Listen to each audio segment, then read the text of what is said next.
For 5 perfect months, they lingered and loved in a tropical Garden of Eden.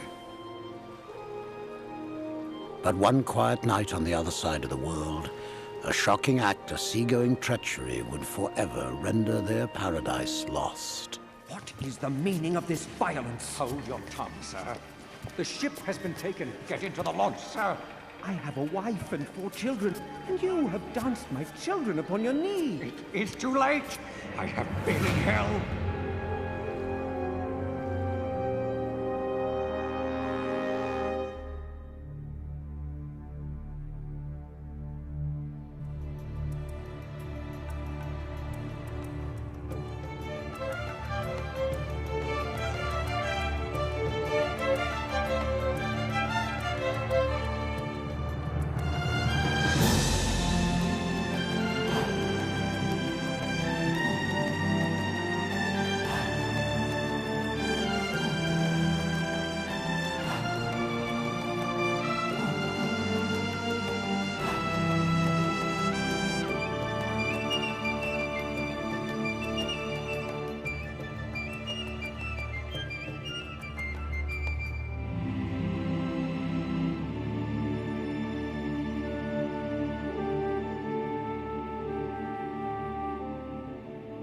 The Mutiny on the Bounty.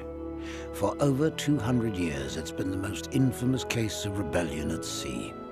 A tale of 2 mariners who could weather tempests and gales, but still could not control their own violent human passions. Our tale begins in late 18th century England, during the great era of the glorious square riggers.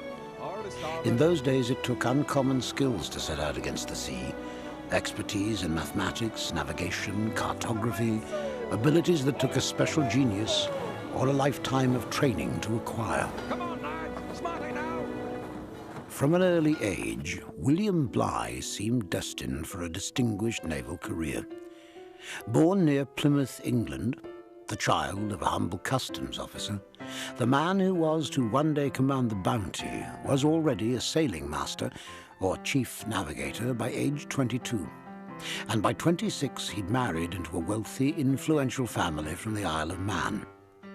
Bligh had risen far in a very short time, by all accounts by dint of his singular dedication and ambition. Bligh's talent and enterprising nature soon paid off with a plum assignment. He boarded the Resolution as sailing master for the 3rd voyage of the nation's greatest adventurer, Captain James Cook. But during the 4-year voyage, Bligh's fatal flaws, and all-consuming vanity and open disdain of those he judged less competent than himself, were already in evidence. Bligh so alienated the other officers sailing with Cook that when the expedition's journals were published, they excluded many of his maps and denied him his due credit. It was a slight that embittered Bligh and made him more rigidly determined than ever to succeed beyond the dreams of any of these lesser men. Bligh was a man who could not in any way understand his impact on other people. He never understood that. He always saw himself as a victim of incompetence or the malicious plotting against him. He was somewhat paranoid. As a consequence, he had great difficulties all his life. He never had a friend, by the way. He may have behaved badly with his equals and subordinates, but the crafty and talented Bligh had a gift for impressing powerful patrons. In 1787, Sir Joseph Banks, president of Britain's premier scientific body, the Royal Society, convinced King George III to undertake an expedition to Tahiti and recommended Bligh as captain. The mission?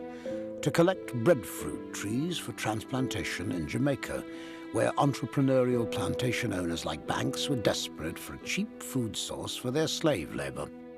It wasn't a very important mission, but Bligh thought this was a great opportunity for advancement in the Royal Navy. He was very ambitious and wanted to get ahead like most Royal Navy officers at the time, and looked on this as a great challenge.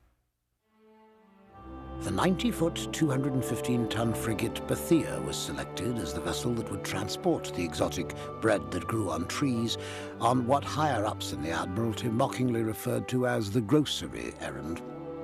Perhaps to lend more import to the voyage, Joseph Banks suggested rechristening her the HMS Bounty.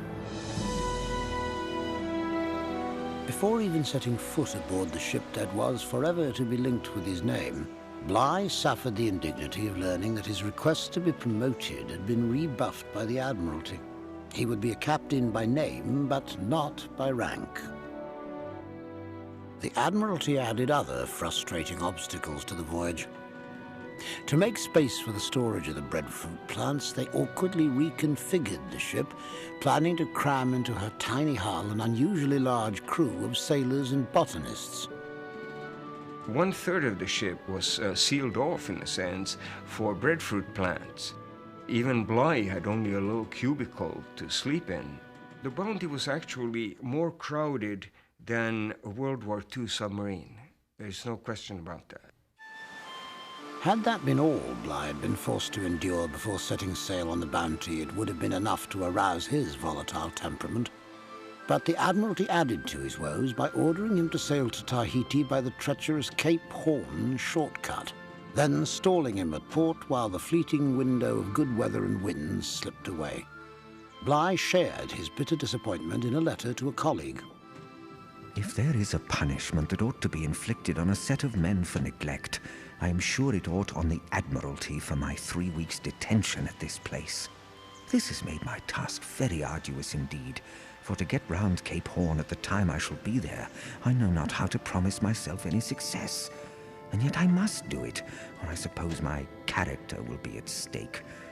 Had Lord Holmes sweetened this difficult task by giving me promotion, I should have been satisfied.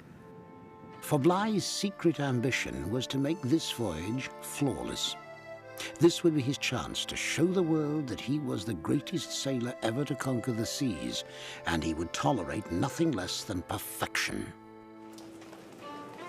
Meanwhile, the remainder of Bounty's 46-man crew was signing on board.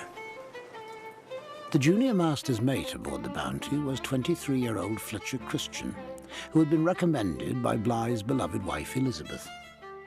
Bligh had sailed with Christian before and accepted him without hesitation. Unlike the rest of the Bounty's officers, Christian was a true gentleman from an influential Cumberland family that had recently suffered a reversal of fortune. The 7th of 10 children, the formerly privileged Christian had turned to the Navy as a means of earning a living. It was clear that Bligh favoured young Christian and was grooming him for much greater things. Christian was grateful to Bligh for his friendship and patronage, but there existed between the two men an ambiguous tension that observers noted from the start. People commented on a peculiar relationship that existed between them. It wasn't clear what that relationship actually was, but people felt that there was an uncomfortable element in it, which no one really was able to pinpoint. Bligh was a populist, the person scragging his way to the top, and Christian, the gentleman. Well-spoken, dynamic, and athletic, Christian was instantly popular among the men of the Bounty. But there was another side to his personality, a darker side that the proud, earnest young man kept well masked beneath his outgoing demeanor. He had what we would, as psychologists today, call borderline personality traits. He tended to idolize and also despise. He was given to mood swings and often let the emotions take over his judgment.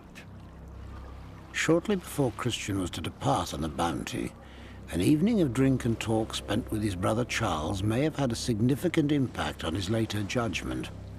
Charles Christian had been a surgeon aboard the merchant frigate Middlesex. Fletcher Christian learned that there had been a mutiny on the Middlesex. It was an unsuccessful mutiny put down by the captain. But Charles Christian, the surgeon, was named as one of the prime mutineers.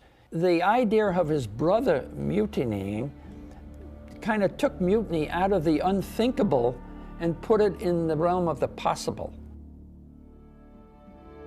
Unaware of the immortality that would soon befall her, the Bounty finally set sail from Portsmouth Harbour on December the 23rd, 1787. Bligh ordered a southwesterly course for Cape Horn. Leaning on the ship's rails, 46 men watched the jagged English coastline slowly recede from view. Could they ever have imagined the strange fate that awaited them?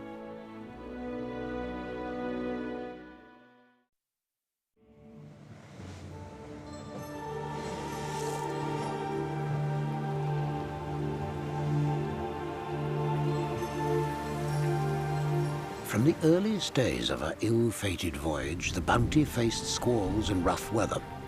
Still, according to Bligh's self-congratulatory logs, crew morale was high. My little ship does wonderfully well. My men are all well and cheerful. Few seamen and officers, I may venture to say, can ever boast of more comforts at sea. But the journal of the boatswain's mate, the conscientious 27-year-old James Morrison, tells a different tale of shipboard life. Early in the voyage, 2 cheeses were found missing from the ship's stores. An irate Bligh assembled the crew on deck and accused the sailors of thievery.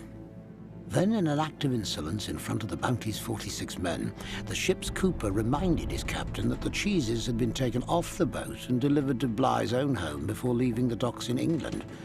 Bligh's deception was revealed, and his wrath became uncontrollable. Mr. Bligh told the cooper he would give him a damn good flogging if he said any more about it. He would fly into these uncontrollable rages, and then he would almost become incomprehensible, so much so that the crew kind of, would look at each other and say, "What's wrong with this man? He's just not making sense." Bounty law holds that Bligh was physically violent, but his rages rarely resulted in floggings, which were an accepted and customary form of naval discipline. In fact, William Bligh flogged his men far less than any Royal Navy captain at that time. Bligh never abused his crew physically during all the voyage of the Bounty. The abuse was verbal. He was very authoritarian, very contemptuous, very insulting. Bligh had another habit that rankled many in his crew. Following the examples of Captain Cook, who had pioneered a more progressive, humane command, Bligh was determined to ensure the physical well-being of his men. He brought aboard a half-blind fiddler and ordered the crew on deck for dancing as mandatory daily exercise. Now, sailors loved to dance. That was one of their great skills. I mean, their balance and their rhythm in the yards. But when you're told dance, a sailor doesn't like to be told to dance when he wants to be freely to dance. But just 4 months after leaving Mother England, the petty disagreements of the voyage were put aside as Bligh and the men of the Bounty encountered their first life-threatening trial: the treacherous passage around storm-tossed Cape Horn.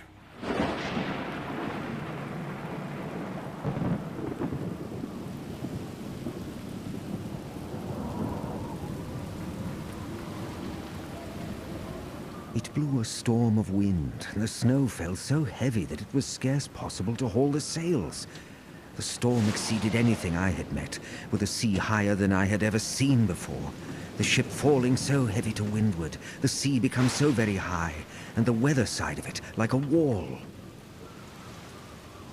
This was really horrendous seas. The ship rolling so badly that the main yards on the mainmast, the yard arms, the tips of them, would touch the wave tops.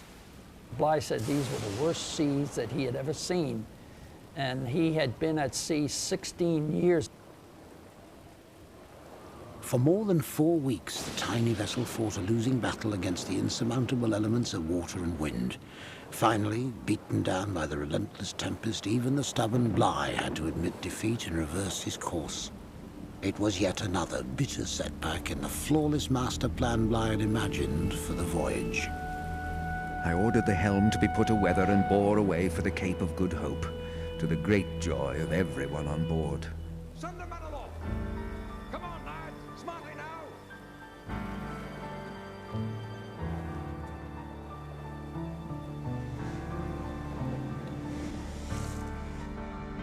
Another bad omen shadowed the Bounty.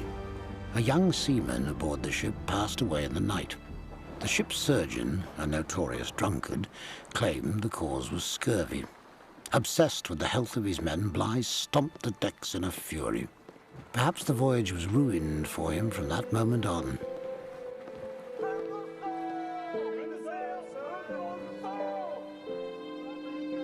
In May of 1788, the Bounty anchored at False Bay on the Cape of Good Hope after 5 tumultuous months at sea. During this 38-day respite to repair storm damage, something happened between Bligh and Christian that sowed the seeds for future discontent. The trouble started in Cape Town, and the reason was an obligation of money. Fletcher Christian was poor. He wanted to send gifts to his family. He had no money, and evidently there was a loan. And you know what loans do with friendships. Some say that Bligh, petty and penurious to a fault, demanded that Christian repay the loan before the ship returned to England. Christian angrily refused, and a wedge was driven between the master and the protégé. With tensions simmering among its officers, the Bounty made sail from False Bay in July of 1788, and on an early October evening sighted the towering mountains of Tahiti just over the horizon. After 10 long months at sea, the Bounty dropped anchor in Tahiti's pristine Matavai Bay. They'd withstood the torment of the Horn, the squabbles and confinement of shipboard life, and Bligh's capricious temper and insulting outbursts. Now all of the hardship was washed away by an enchanting welcome. Within moments of her arrival, the Bounty was surrounded by hundreds of canoes filled with joyfully shouting Tahitian men and beautiful, enticing Tahitian women. For the men of the Bounty, it seemed like paradise on earth. But their paradise would soon give way to an ordeal beyond imagining.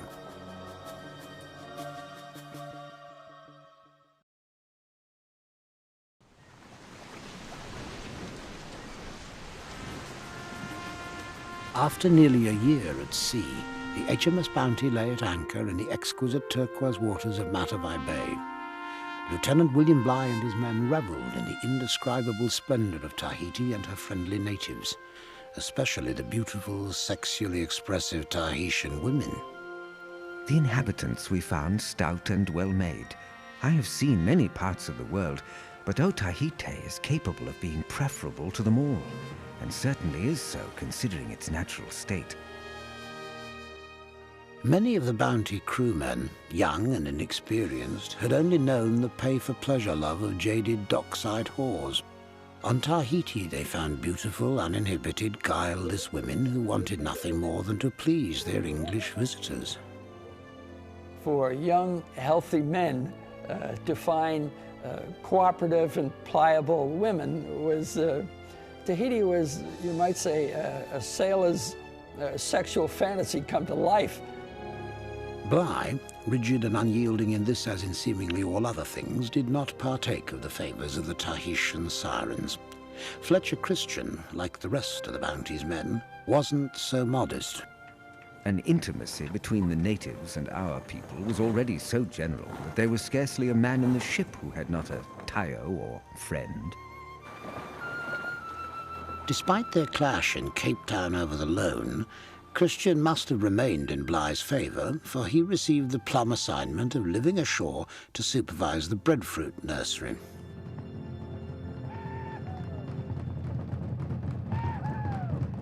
Christian soon fell in love with the island culture, becoming instantly popular with the Tahitians and taking up with a native girl, Mawatua. The Bounty stayed anchored in Tahiti for 5 months. And for 5 months, Christian and the other sailors indulged in the intoxicating pleasures of island life. The men were no longer locked together in a survival struggle with the sea, and discipline among them began to wane. Bligh's tongue lashings and his floggings grew increasingly frequent. The month of January on Tahiti proved an ominous preview of what was to come. Get the oars, going over. Come on, lads, quiet, come on. They'll hear us. Under a sliver of moon, 3 crewmen deserted one night, taking the ship's small cutter with them. They were captured 2 weeks later by Bligh.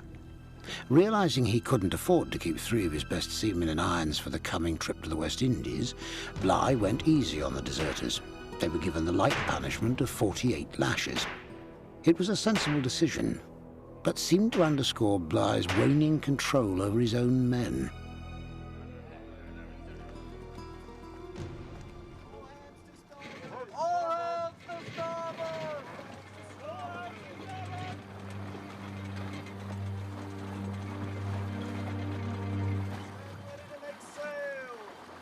On April the 4th, 1789, the Bounty made sail from Tahiti, serenaded by the poignant farewell chants of the grieving islanders. Mr. Christian, lay us on the wind. Aye, aye, Captain. Bligh ordered a course for the Indian Ocean by way of the Endeavour's Straits. We made sail, bidding farewell to Otaheite, where for 23 weeks we had been treated with the utmost affection and regard.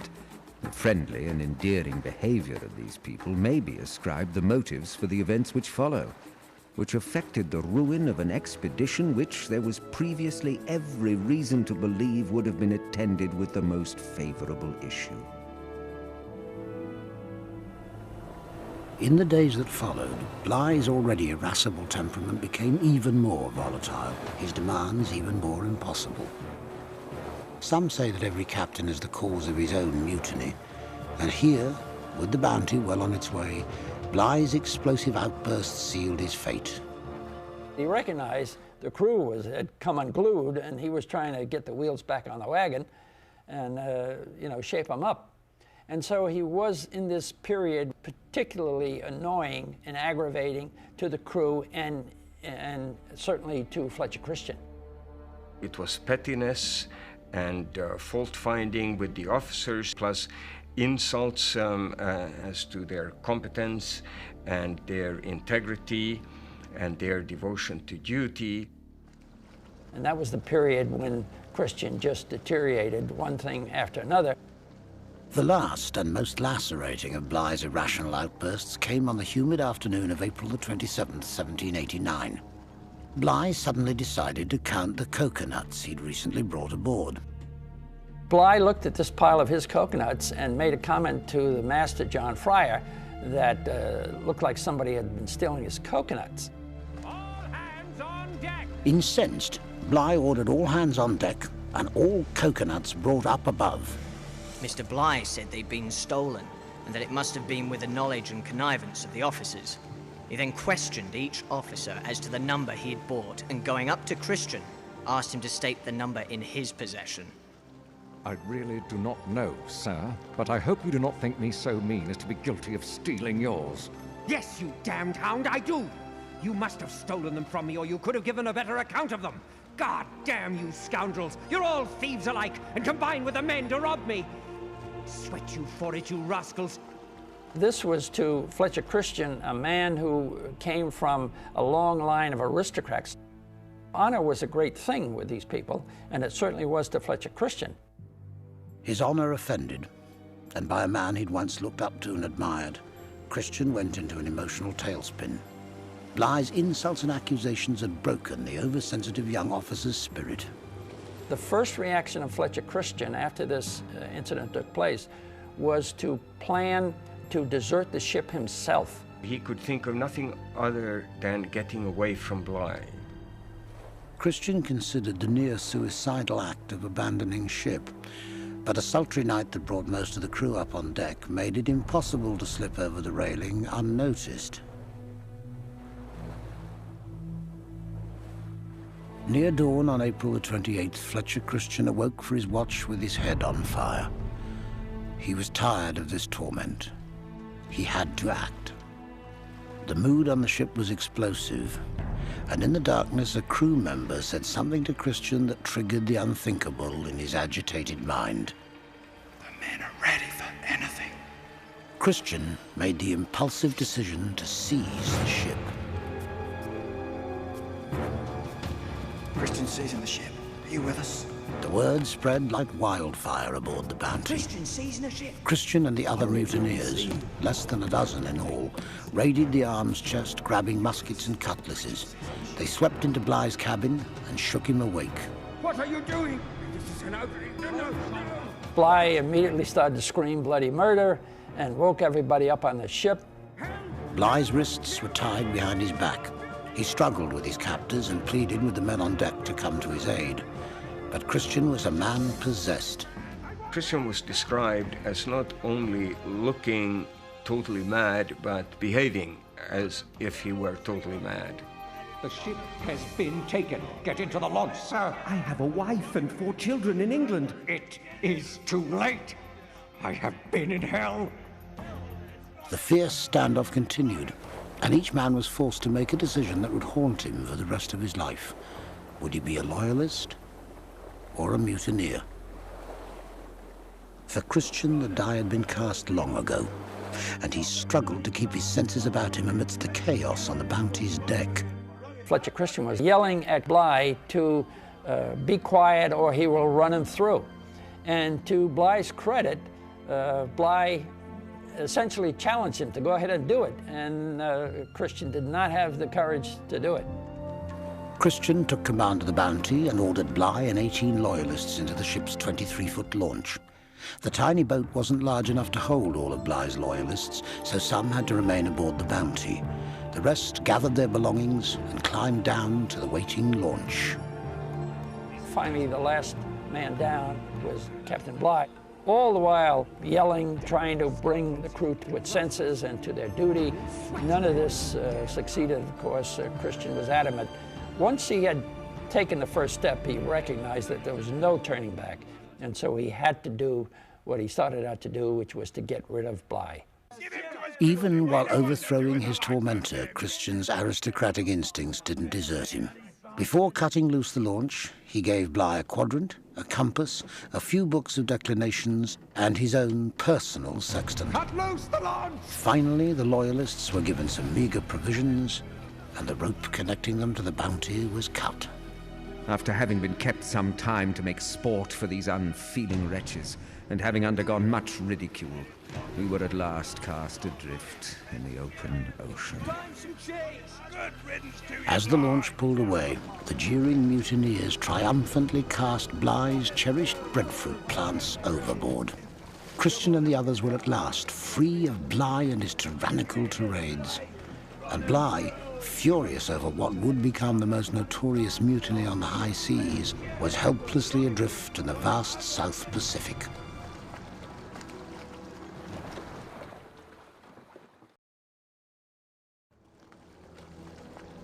The mutiny aboard the HMS Bounty had lasted less than 3 hours, and now the ship was under the command of Fletcher Christian. His former captain, Lieutenant William Bligh, was now the master of a much more modest vessel, the Bounty's 23-foot launch with 18 men under his command. After being set adrift in the South Pacific, Bligh wasted no time in documenting his side of the story. If the mutiny had been occasioned by any grievances, either real or imaginary, I must have discovered symptoms of discontent which would put me on my guard. But it was far otherwise. With Christian in particular, I was on the most friendly terms. The launch wasn't 30 yards away from the Bounty when Bligh began to question why was there a mutiny. He begins to describe each of the mutineers. How old they were, how high they were, what sort of tattoos they had on them. Fletcher Christian, 24, 5 feet 9 inches high, dark swarthy complexion, make strong. He is subject to violent perspiration, particularly in his hands, so that he soils anything he handles. Christian had given Bligh enough food to sustain the launch loyalists for only 5 days. Christian expected that Bligh would try to go to one of the islands and make friends and try to survive there until either a boat came or they died or they were assimilated into the society. But he just didn't reckon with the determination and the capabilities of Bligh. Bligh first set a course for the nearby island of Tafua, and he and his crew went ashore to look for food. But their arrival aroused the attention of neighbouring islanders who gathered in a threatening mob surrounding Bligh and his men. As the tension rose, Bligh heard a sound that filled his heart with dread. When Bligh saw natives starting to knock stones together and gather in large numbers, Bligh knew that it was time to try to leave the island, and so they walked down through this mass of yelling natives and got to the launch, and at that point the natives started the attack. Bligh and his men narrowly escaped, losing a loyalist seaman to the savage attack of the natives. At that time, he makes the decision. He can't go to another island. He can't land. So he makes the decision that he will go to Timor. That's 4,000 miles across open sea.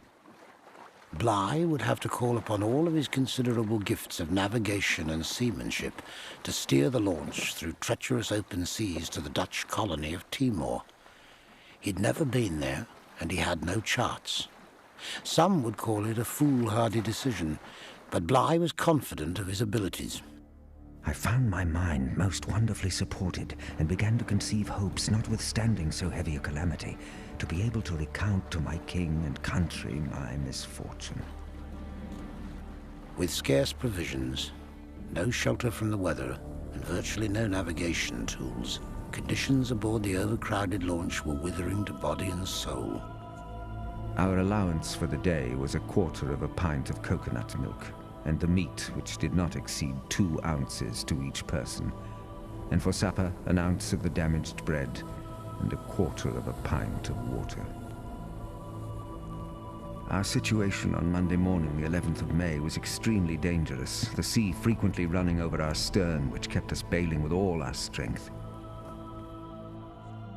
At noon it was almost calm, no sun to be seen, and some of us shivering with cold. Course since yesterday, 89 miles.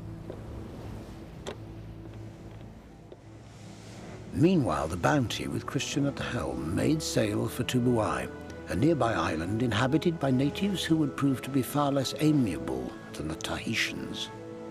The 2 things that the mutineers want most of all is meat and women.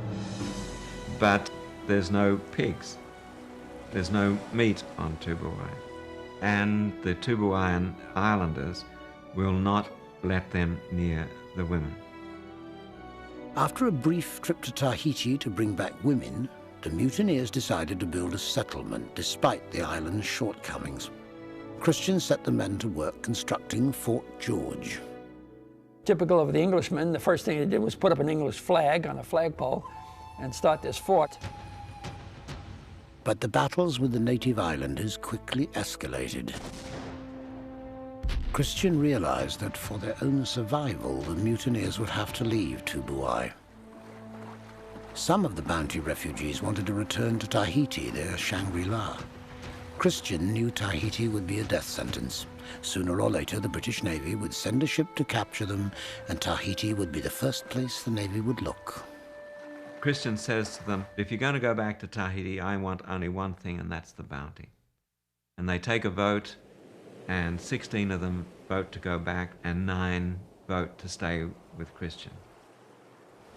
Most of those who returned to Tahiti were the same loyalists who couldn't fit in the launch at the time of the mutiny. Since they were innocent of any wrongdoing, they fully expected that British authorities would not treat them as criminals. Among them was young James Morrison, who was relieved to be back on the island paradise. We found the Tahitians ready to receive us with every mark of hospitality, the whole of them striving to outdo each other in civility and kindness toward us, and all were glad when we said that we'd come to stay with them. While Christian and his men were going their separate ways, the men of the launch were at each other's throats, as much from Bligh's relentless arrogance and conniving as from the hardships of their journey. He was as tyrannical in his temper in the boat as in the ship, and his chief thought was his own comfort. Bligh, for example, when he distributed the food, would surreptitiously let some food fall on the deck of the boat. and then when he thought nobody saw him, pick it up so that he would get a little more than the others. It's a voyage in which they're beginning to blame one another. Bligh's blaming his men for not warning him. They are blaming him for getting them into this situation with his attitude. It's a voyage full of hatred. It really is a terrible voyage. By June the 7th, after more than 35 days at sea, Bligh's loyalists aboard the launch had reached the limits of their physical and psychological endurance. At daylight, much complaining, which my own feelings convinced me were too well-founded. Extreme weakness, swelled legs, hollow and ghastly countenances, with an apparent debility of understanding, seemed to be the melancholy presage of approaching dissolution. But at their lowest ebb, Bligh's stern hand and navigational brilliance proved worthy of the task. Early next morning, with an excess of joy, we discovered Timor, and by daylight were within 2 leagues of the shore. It is not possible for one to describe the blessing the sight of this land diffused among us. It appeared scarcely credible to ourselves that in an open boat, and so poorly provided, we should have been able to reach the coast of Timor, having in that time run by our log the distance of 3,618 miles. After 45 days in the Pacific, Bligh had guided the tiny launch to Timor in a remarkable display of seamanship. But once again, Bligh revealed the ugly pettiness of his character. In a pointless display of decorum, he waited off Timor for formal permission from the Dutch to land, while several of his men lay close to dying. Even as Bligh reached safe haven in Timor, his nemesis was on an odyssey of his own, searching for a perfect hideaway, a paradise that the British Navy might never find. Turning to his former mentor for guidance, Christian raided the books Bligh had left behind in his cabin. Finally, out of desperation, in a book, Christian found Pitcairn Island, which was very far to the east, something like 1,300 or 1,400 miles. It's a rock just rising out of the sea. There's no reef around it. There's no harbor. Tiny, isolated Pitcairn Island had abundant food, a rocky terrain, and a coast so relentlessly beaten by surf as to render it inhospitable to visiting ships. After unloading livestock and provisions from the Bounty, Christian and company stripped and scuttled the ship that would assure their infamy and set it aflame, severing their last ties to Bligh and the Mutiny, but also to their homeland.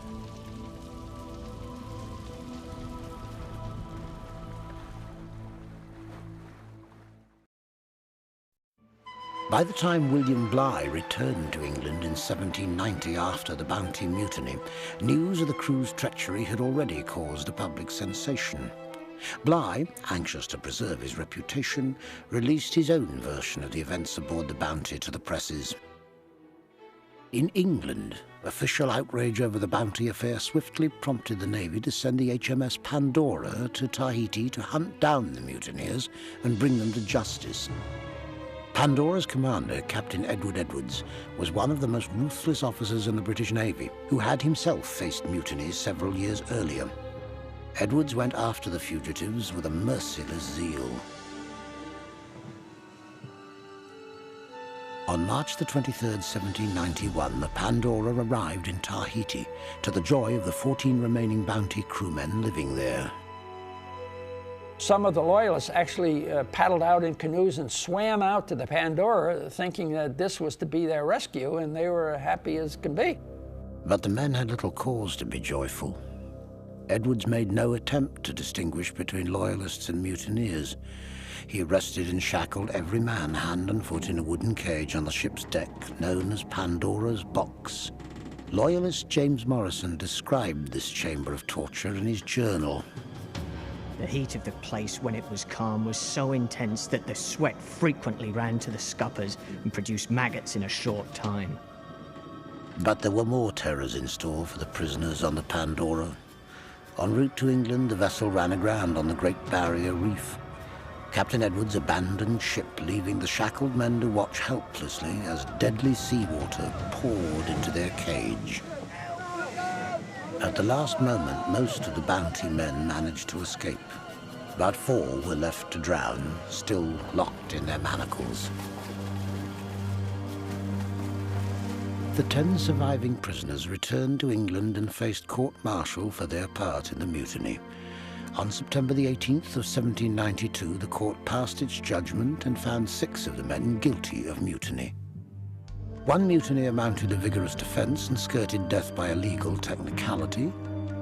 2, including James Morrison, received King's mercy, narrowly escaping the gallows.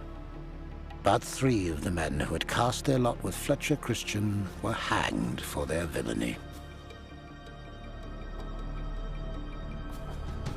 During the trial, Bligh's version of the mutiny was refuted by every witness, even the loyalists.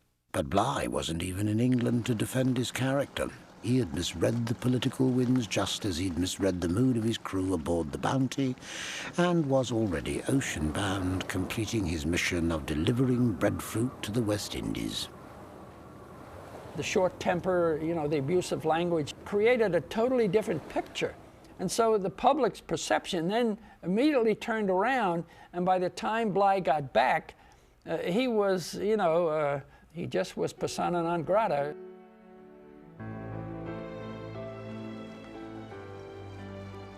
Now, nearly 3 years had passed since the day of infamy on the decks of the Bounty. On their Pitcairn Island hideaway, the idyllic tropical life Christian and the other mutineers had imagined was evaporating in the humid South Sea air. Christian himself seemed depressed and spent long hours brooding in a cave high above the crashing surf of Bounty Bay. The 9 mutineers divided the island into 9 equal pieces, and each took a Tahitian wife. The 6 Tahitian men they'd brought with them were forced to share 3 women. Life goes on in this strange way. Children begin to appear, and then one of the wives of one of the mutineers dies, and the mutineer says he must have another woman, and he takes one of the Tahitian men's women. The Tahitian men, tired of being treated like slaves by the mutineers, hatched a plot to take over the Pitcairn settlement. One sunny afternoon in 1793, the island paradise was transformed into a bloody battlefield.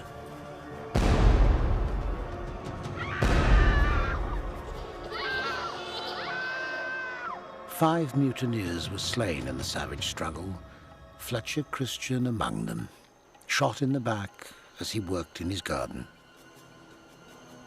The island was racked with violence for 40 days as the surviving mutineers joined forces with the Tahitian women and murdered the remaining Tahitian men. An uneasy peace finally descended upon Pitcairn. The remaining 4 mutineers were eventually reduced to just one, John Adams. Turning to the Bounty's water-stained Bible for salvation, Adams became a devout Christian and converted the women and children of Pitcairn. This reborn community continued its peaceful existence for 18 years until an American whaler, captained by Mayhew Folger, found its way to the island in 1808. Mayhew Folger discovers a canoe coming out from Pitcairn, and there's a young man looking like a Polynesian in it. And the young man says he's Thursday, October Christian is his name, and asks, "Do you know Captain Bligh?" Folger realized he'd stumbled upon the hiding place of the infamous Bounty mutineers. Bligh, after surviving the notoriety of the Bounty mutiny, quietly resumed his naval career. Labelled as breadfruit Bligh for his folly, he seemed hounded by controversy no matter where he was stationed. As the governor of the fledgling British colony in Australia, then called New South Wales, he was once again overtaken by mutiny. This time his own officers held him under house arrest for 2 years. There's an axiom in the military that to control men, you first must know how to control yourself. And this was the thing that Bligh never learned his whole lifetime. Still the blameless victim in his own mind, Bligh returned to England in shame to live a quiet life with Elizabeth, his steadfast wife. history's most infamous seafarer died without fanfare in 1817. And what of Fletcher Christian? Though some have told fanciful stories of a daring escape and a secret life in windswept Belle Isle in northern England, it's probable that the mutineer died in the massacre on Pitcairn. Today, his descendants and those of his companions still inhabit this lonely island, living the idyllic, simple life Christian and his men dreamed of for themselves. They share oral histories of their notorious ancestors, passed down from father to son, mother to daughter for over 200 years. Mr. Christian, lay us on the wind. To his dying day, William Bligh blamed the Bounty mutiny on the temptations of Tahiti, on the lure of swaying palms and inviting tropical temptresses. Though a competent commander of ships, Bligh never came to understand that mastery of the waves requires not only individual skill, but the willing cooperation of men. There's a moral to any legendary story, fact or fiction, a lesson of human nature that lends the tale its timeless air. The mutiny on the Bounty is a reminder that when men come together to stand against the sea, their heroic efforts can unite them, or they can tear them apart.